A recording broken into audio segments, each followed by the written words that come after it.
Bones are amazing things. They hold us up, they support us, they make us strong. But bones have other uses. In the past, bones were thrown by diviners, seeking out the mysteries of the future. Now the bones are cubes, made of plastic or resin, but they still reveal things to us. As they fall from our fingers and rattle across the table, the story becomes clear.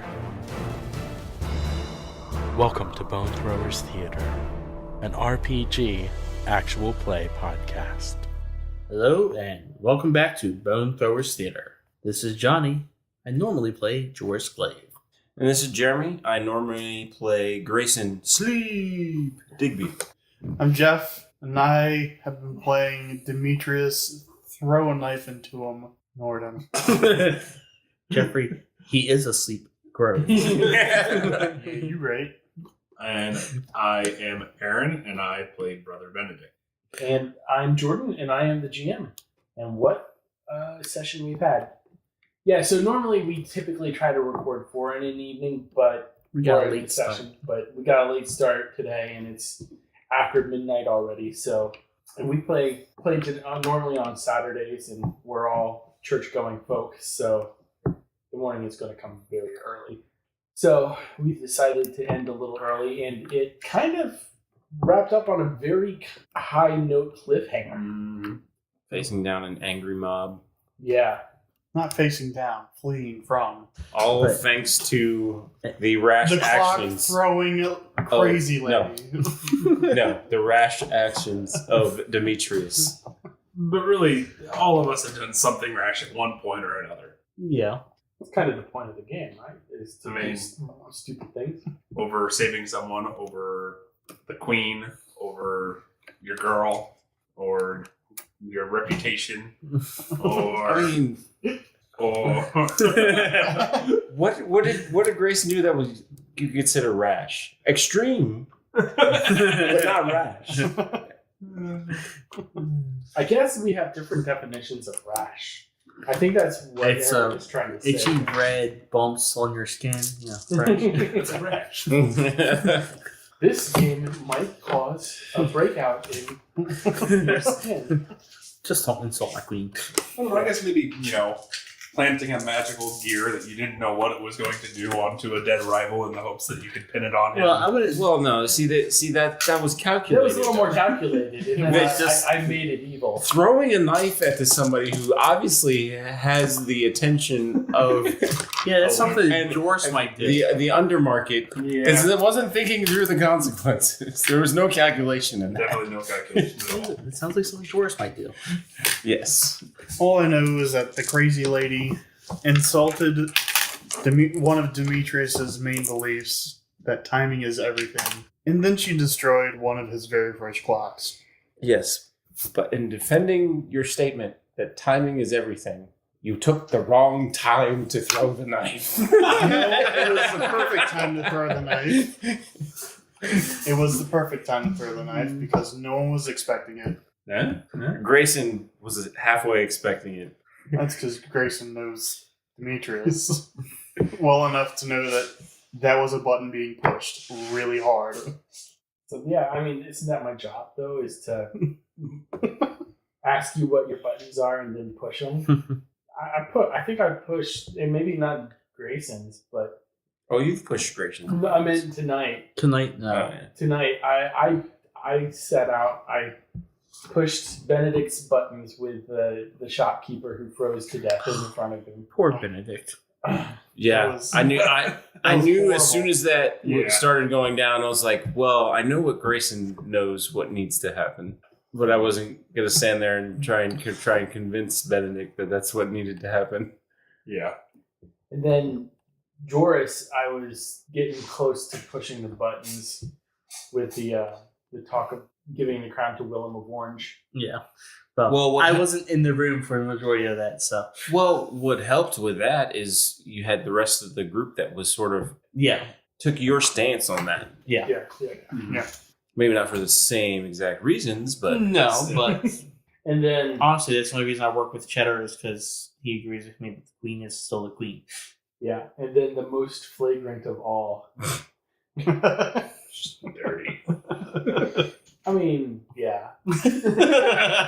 As a matter of fact, it was your first clock. There's a book. There's a book of essays about game mastering that I read of when we started with Bone Throwers Theater. It's called "Play Dirty" by John Wick. You talked about that one before. Yeah, and it's all about finding the buttons and all that. Like, for example, they're like, if they have a sidekick, kill the sidekick. Poor Toad. Poor Toad. I'm surprised the bird's still around. The bird's more of a tool than a sidekick. The bird disappears long enough for me to forget about it. I think that's why he did that. They say he's more of a tool than a sidekick. Yeah. So when I was actually designing Grayson's character, there was a couple characters from TV shows that I had in mind. I was like, ooh, it would be cool to build a character like this.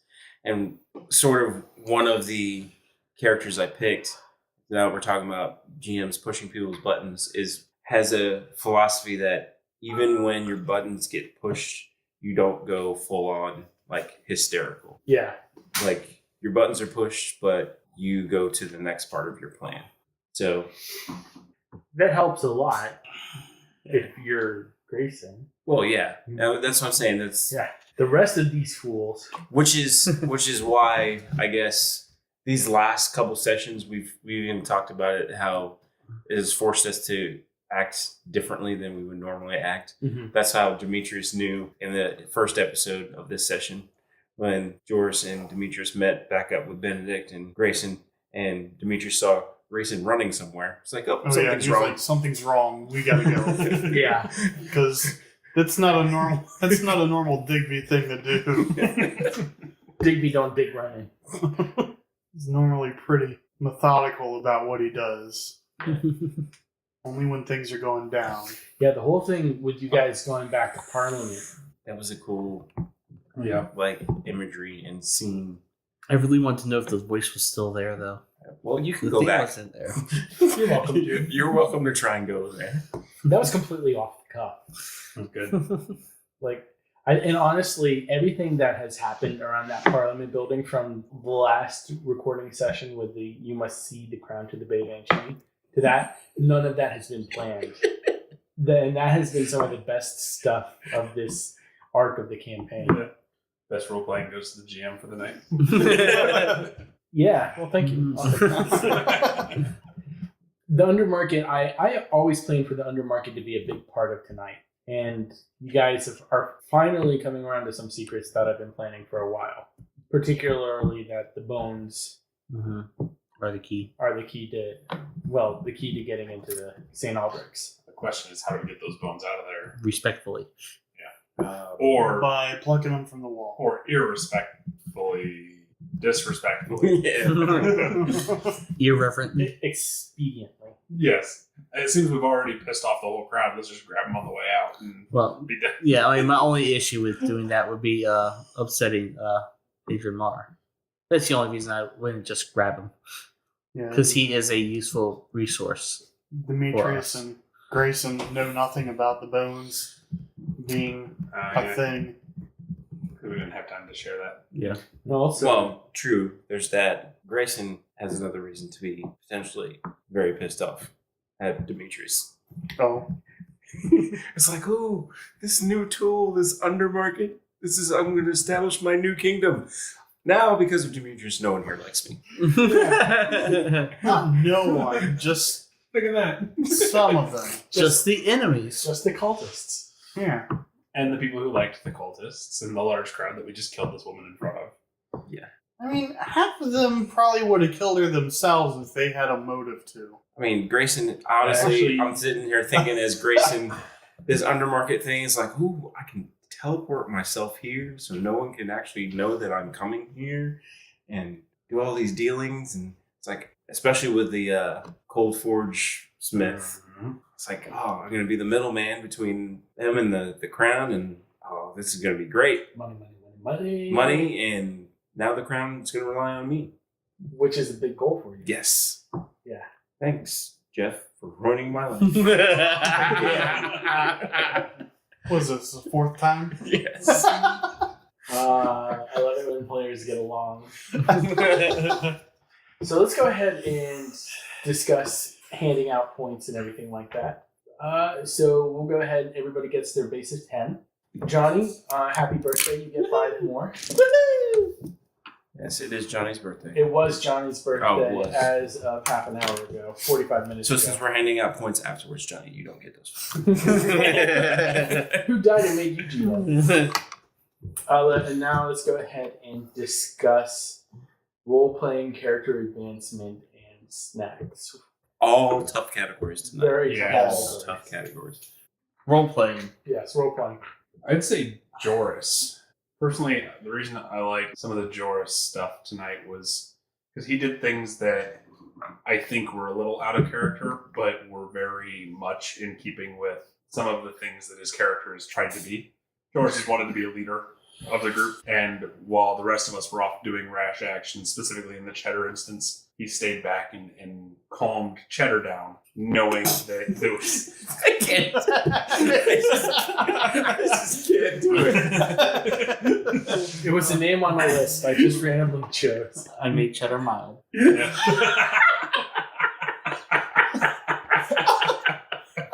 You made sure he wasn't sharp. Yep. Yep. Oh, man. And so that's why I'd say Jorus. That's funny. I was thinking Jorus more because of the conversation with Edwin Marr.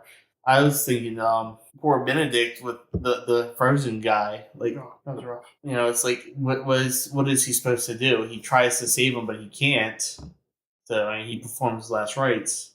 I thought that was interesting too, because you even talked about it. I don't know if it was on when we were recording or in between episodes, that last session you were thinking about, Benedict was thinking about all the things that have gone right when he's been around. Like, he was thinking, it's like, well, we tried to save this guy, and when we did, miraculously just disappeared, and now he's all right. Oh, And now we needed to go into Parliament and get Liverich out, and just he was like irate, and all of a sudden when we go to pick him up, he just like falls asleep. We're able to just scoop him up and get him out of there, and then tonight you're like wavered to the other side. It's like all these people that I have not been able to save. Highs and lows. Yeah. Well, and I think a big part of it is exactly that. In the last session, he was very successful in a lot of ways of making sure that people were taken out of danger. And today, It was fun that he was Yeah. successful. Yeah. or that God was working in his favor. Grayson was sure to spin that. And today, there's been no spin. No. The spin doctor was out. Spin Doctor was frozen. Yeah. Well, I also I liked the way that Brother Benedict responded to that darkness, where he was just like, "All right, I'm done with it. We're gonna go in, tell them how it is, and this is gonna go down." Well, yeah. One way or My another. vote is for Benedict for best role playing, simply because he stole the line from Grayson. Grayson wanted to use, which fits perfectly into the story. Yes. It's like Grayson was trying so hard to be the one that everybody's going to listen to. But no. No. So it sounds like Benedict got the point. Sounds like he did. Okay. Advancement. I advanced the game a lot tonight. I thought. I would agree with that. Yeah. I would say Demetrius. that I would say that all of us advanced our characters pretty far until somebody started throwing knives. Then everything just went to pot. Until somebody had a temper tantrum. So I want to say Demetrius, because he was finally able to do something about things that were happening to him. Every other time that things have been happening to him, like things that relate to him directly, he's been in a position where he couldn't do a single thing about it. So are you saying that I pick on you a lot, or No, I'm just See, every you time pick on everyone pretty evenly. Just saying that every time that there was something, his master was getting Master killed. was getting Mhm. first coated by Quicksilver and then sucked into a mirror. I couldn't do anything about it. And then he Because died. you were stuck in a Yeah, I tree. was stuck in a tree, and then he died, and I couldn't do anything about it. And then than the gear that you found, or the key that fell out of the master's pocket when Grayson found the key. Mm-hmm. Yeah, and the fact that Demetrius actually had the chance to finally Respond. respond to a situation that and that was attacked his character. So that probably actually added to the reason why he threw the knife. right. And imagine all that built up frustration and anger at the situation, and then and I think that's been the first truly rash thing I've seen Demetrius do, Yeah. and it really fits the character. Other than that, everyone else, yeah, like you were saying, had good advancement. Grayson got so far. He got so far. Grayson went 3 steps ahead and 5 steps back. with the advent of the underground market alone. Grayson got a lot. Yeah. Well, not just that, but the way he made sure he was there to talk to the blacksmith. Yeah. To like the Establish undermarket. that Oh yeah, content. that's good. But then he established something in that. Well, we'll see how that plays out. It may still be there, just maybe a lot harder to pull off now. You got that charm. I do. Demetrius does not. Have I charm. don't have charm. But it's interesting to think, and part of me wants to say yes. Okay, yes, Demetrius is obviously the one to further his character the most because he made sure that no one else could. Alright, that's very true. Yeah, I don't think we've handled a riot before in the No. system, so this No, we could be haven't. fun. Is there actually There are not rules on how to handle a riot. I can look and see. Run quickly. just start busting the heads on your way out? I probably would treat it like I have with the coach chases and stuff like that, where it's you got to make like 3 successful rolls versus they're like trying to keep you there to get out, that kind of thing. You should look and see if there's any rules regarding zombies. I know that there is a zombie in the. I know there's a zombie character in the book, Yeah. but I don't know if there's specific I don't rules. think there's any specific rules about zombies. There might be in one of the little miniature. mini scenarios. campaign things. Yeah, no, zombies are. I was just trying to think like wherever they might have rules for riots. And zombies are pretty close to a rioting crowd. Yeah, only slower. Uh-huh. Oh, depending on your zombies. Yes. It all depends on the zombies. Some zombies are terrifyingly fast. Yeah, I'll look at that later. Yep. That's not something to look at right now. Okay. So So we have a Demetrius has advancement. Yes. And now the hard one. Oh my gosh, Food. it shouldn't have been So that much hard. good. So we had a lasagna thing. Done in a bundt cake. Oh, that was good. That was so good. We had apple cider donuts and pumpkin donuts. Those were Those were excellent. really good. We had angel food cake with a pumpkin frosting dip stuff. That was That was quite delightful. And we had crab crackers with crab dip. Which was also very good. Yes. It's very I good. kept on going back to that Cajun dip. Oh yeah. yeah. That was far better than I thought it was going to be. Yeah. I Mostly because I had no expectation at all. I was like, it's crab. Like Yes. store-bought crab dip. It's going to Yeah. be so whatever. yeah, but then they put in Yumminess. MSG and the fetus of an unborn unicorn or something. Personally, I'm going to vote for angel food cake because of my birthday cake, and I love angel food cake. We should have put candles on it, but then it would burn down the house. So that's my vote. My vote is gonna have to be. Oh man, I'm torn. I'll have to say the lasagna ring. It was the most satisfying in terms of actual food. Well, yeah, this Yeah. was actual. It was actual. It was yeah. I'm a real dish, mommy. My vote is the crab dip. Not going to lie, my vote's for the crab dip too. Like, That's second on my list. Yeah. So, You have it's- to. if I hadn't eaten so much of everything else, I would still be eating the crab dip. I don't think I've ever seen food in front of you just sitting there like there's Yeah. 3 crackers. I have crackers just sitting here and I can't eat them. The crackers are shaped like little crabs. They're crabbers. crabbers. It says so on the box. Oh my goodness, that's a Maryland food right there for you. Which oddly I bought in Pennsylvania. Yeah, we're literally 20 miles. 100 yards away from the mouth of the Chesapeake. Oh, yeah. So Give or take. Maryland blue crabs. Takes about a mile. Yeah. Unless you're my daughter, because anything that has claws is a lobster. lobster. So she Lobster. said, learning about Maryland. I said, what do you learn about Maryland? She says, well, the state animal is the blue lobster. And I said, you mean crab? She's like, yeah. Lobster is good too. I Yes. spent part of my childhood in Maine, and apparently I was very much a lobster I love boy. lobster, but Maryland blue crabs. I'm really enjoying where this campaign is going. As of right now, tonight was about our halfway point. And in some ways, it felt like a fulcrum for the arc, because you find out all sorts of important things here about like the way that the Privy Council works, about how succession would work in a normal situation. You learn a lot about the magic of the Fae. As much as we can understand. As much as you can understand.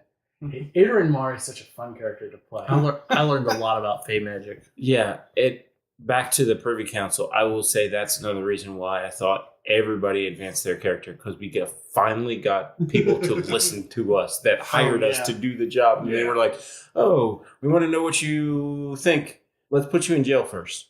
Everyone was like, "Come on." I think the major issue there is Liverich is an ass. Yeah. Yes. That's a pretty big issue. Mm-hmm. And he was in charge of the Privy Council until today. So it felt like the vote of no confidence was the right thing. Yeah, to do at that definitely. point. Definitely. Mhm. I was actually going to suggest that to Chatter, but then you went ahead and did it, so I didn't have to. I mean, even though that felt like a slower moving episode, I think that had some really good progression as far as where the story could go from there, and also establishing a little bit more things for the characters. Like, we needed to figure out where the funding was going to come from for the rest of the weapons, and we were able to get that and more. I will say I wasn't expecting Benedict to be the one to figure out that the bones had Fey magic in it, or the kind of Fey magic that you need. I thought that was really cool that you got that figured out. I don't think I would have expected that either. I think Benedict just saw him over there. It was figured out by He Benedict. did the same thing when Demetrius was down there, and Demetrius didn't catch on to that at all. He was just like, all right, it's a bunch of bones. Well, That's I cool. think part of the advantage Benedict has was because of his religious beliefs. Correct. Yeah. And then with the combination of Benedict and Jorus there to actually talk magic. Yeah. You get the religious side of it and then the magic side of it that sort of meet. So, I mean, you could have put any other character there, like take either Benedict or Jorus out, put any other character there, and nothing would have been found out. Correct. It had to be those two there. Mm-hmm. And the only reason Benedict wanted to follow Jorus was because he was going to go look at books, and Benedict just kind of... Oh, books are fun. Yeah. You care more about books than weapons. Right. Although Benedict's pretty thrilled about getting the sword blade on his staff. And then you had Demetrius and Grayson over there making black market deals again. That Demetrius was not expecting to make. Yeah. It's funny. Yeah. Part of Jorus's thing is he does not like people very much, but I think he's taking a liking to Adrian. Yeah. Which is a weird combination. I think it's because Edrin's not human. He's not people. He's not normal people. No, he's not normal people. Yeah. He's weird people. Grayson is just like, oh, no, this guy's weird. Don't know what he's trying to say. I mean, it sounds really cold and selfish, but to Grayson, Adrian can't do anything for him. Yeah. Adrian doesn't have anything to offer. Right. Not that he can't do anything for him. He just doesn't understand enough about the Fae to think any of that information is useful. Yeah. Yeah, that was something that came out of the conversation with Adrian that I found interesting. Like, having to explain to him the difference between the way Fae see magic and the way humans see magic. Yeah. And that, it's not a natural thing. And like it makes me think like so humans and Fae used to interact on a regular basis. The Fae probably taught humans Mm-hmm. to begin with. Oh, I very much think so. Yeah. Which is that was another interesting point that was brought up. Jorus kept saying it's like, oh, humans, they have to be trained to use magic. Grayson has never been trained. It also comes from personal perspective. Okay. Because he was trained to use magic. His assumption is to use magic, you must be trained. Okay. Oh, I thought you meant that your perspective gave you the ability to. Well, that too, because not everybody is. I mean, like if this were Star Wars, not everybody is force sensitive. Right. But you can become force sensitive through training. Well, you can learn to utilize the force. Depending on what RPG you're playing. Yes. Correct. I don't know. It was interesting because there are, even when building Grace's character, built it with, even to him, there's some holes in his background. Right. Like, There he doesn't know So who he his could have parents had a teacher at one point in time. He thought he was related to Byram, but he actually isn't. He still thinks that he was, so. Yeah. He could be very much like Walshin. Yeah. Yeah, that's what I was just thinking, especially with his propensity for making deals. Yeah, that is a trickster fairy type thing. You maybe have Fae. Well, wouldn't that be a twist? Yeah. That would be a twist. Especially, that would be so hard for Grayson to wrap his mind around because right now he wants nothing to do with the Fae. Right. It sounds like fun. Dislikes anything Fae. Well, at the moment, I fully understand that because you can hardly understand what Adrian Marr is saying, and all the rest of the Fae magic you see is pure evil. Yeah. Which, I mean, if you throw into the concept that, oh, you need to be trained to use magic, and Grayson is never trained to use magic. Well, okay, where does his magic come from then? Right. And why does he feel this overwhelming instinct to keep it secret? Yeah. Interesting. Because has it actually been revealed to anyone? No. I think I have He suspicions. has suspicions, but that's... the rest of us still. The two of you are like, wee! Yeah. Grayson has spun it so that anything magical happens. Benedict thinks Benedict's it's like- the hand of God. God is intervening. Yeah. And Demetrius is just like, yeah, weird stuff happens. I don't care. Weird stuff has been happening all right. Weird stuff happens. I'm just throwing knives at it. How can all of you Not turn into normal, one just- mouse?